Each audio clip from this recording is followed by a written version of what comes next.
Thank you, Mr. President. I am going to be a no vote on this bill, and I ask that my comments on my amendment be written into the journal as my no vote explanation. But I also rise in reaction to some of the things that I've heard here. Because, I think as a state, as a nation, we need to reject the false choices. We need to reject the argument that you can't pay down debts while making an investment.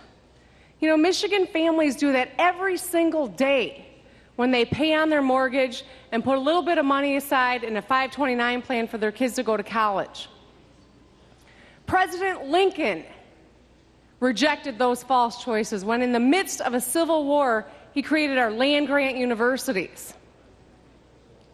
In times of crisis, you need to invest more than any other time, in fact. So as to whether or not money is there, it's all about values and what you value. And what we have seen you value in the last 16 months is business tax breaks over people. With this move, it is $1.5 billion you've taken out of the school aid fund to backfill the general fund so that you can take care of your business interests and give away tax breaks that have no metric showing they create a single job, by the way. So I reject these false arguments here.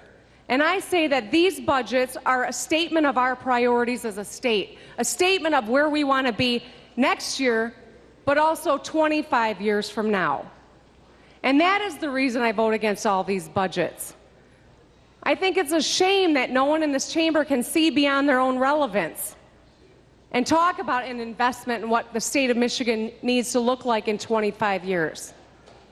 You say you care about grandkids and your children, but the choices that you're making today takes $1.5 billion out of the school aid fund.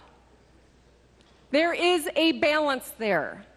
We could invest greater amounts of money in K-12, but for the choices that you have made. So don't tell us that the money's not there.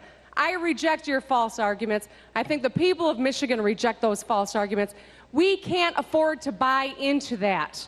We need to invest for our future.